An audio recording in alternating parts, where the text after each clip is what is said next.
مفتی صاحب کیا فرمائیے گا کہ یہ تو ظاہر مشاہیر اسلام کا تذکرہ ہوتا ہی اس لیے کہ ان کی زندگیوں میں ہمارے لیے پیغامات ہیں، دروس موجود ہیں. آپ کی زندگی سے ہمیں جو درس مل رہا ہے اس کے حوالے سے کچھ فرمائیے. سب سے پہلا درس تو ان لوگوں کے لیے خاص طور پر ہے کہ جن کو کسی شخصیت یا خاندان سے نسبت حاصل ہے. ان کو ضرور، جیسے آستانے ہوتے ہیں بہت سارے، سید حضرات ہوتے ہیں، دیگر اعلیٰ خاندانوں سے تعلق رکھنے والے ہیں. میں نے اکثر مشاہدہ کیا ہے کہ بعض تو بہت ہی اچھے ہوتے ہیں، اللہ ان کو اور برکتوں سے نوازے، سب کو برکت سے نوازے، ہماری دعا ہے. لیکن کچھ ایسے ہوتے ہیں جو خود کچھ کرنے کے لیے تیار نہیں ہیں، لیکن وہ اپنے بزرگوں کے ناموں کو کیش کرنے کے لیے تیار ہیں. ہمارے دادا یہ تھے، ہمارے پھپھا یہ تھے، ہمارے چاچا یہ تھے. بھئی وہ تو تھے، آپ کیا ہیں؟ یعنی آپ ان کے ناموں کو کیش کر رہے ہیں. آپ چاہتے ہیں کہ آپ کے اکابرین کا ذکر سنتے آپ کے ہاتھ چوم لیے جائیں، آپ کو مجالس میں نمایاں جگہ دے دی جائے. چلیں، لوگ عقیدت میں ان کی محبت میں کر رہے ہیں، ان کو ثواب بھی ملے گا. لیکن آپ کیا کر رہے ہیں؟ ان کے لیے بہترین رول ماڈل ہے حضرت امام حسن اور امام حسین رضی اللہ تعالیٰ عنہما، کہ ان کو تو بچپن میں ہی بشارت مل گئی ہے نا، جنتی نوجوانوں کا سردار. لیکن مجال ہے کہ جو کچھ دماغ معذاللہ ادھر ادھر پھرا ہو، تکبر آیا ہو، چوڑے ہو کے گھومے ہوں. حالانکہ جب نبی کریم نے بشارت دے دی تو اب کوئی بھی عمل اس بشارت کو تو باطل نہیں کر سکتا نا.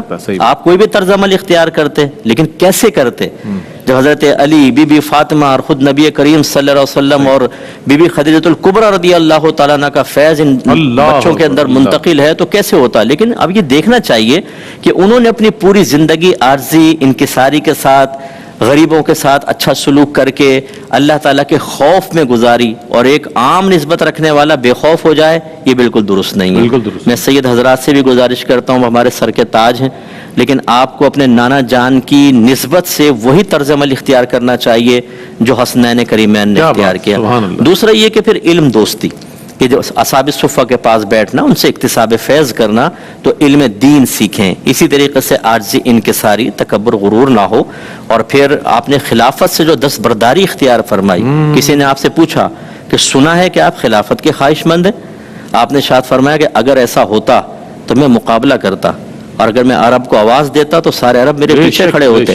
لیکن میں امت رسول صلی اللہ علیہ وسلم کی حفاظت کی خاطر خلافت سے دستبردار ہوں. اللہ، یعنی اتنا بڑا منصب چھوڑ دینا. آج یہاں پر دیکھیں، ایک کونسلری کے لیے کیا کچھ نہیں کرتے، گولیاں مار دیتے ہیں، فائٹ کرتے ہیں، اور کیا کچھ نہیں ہو رہا.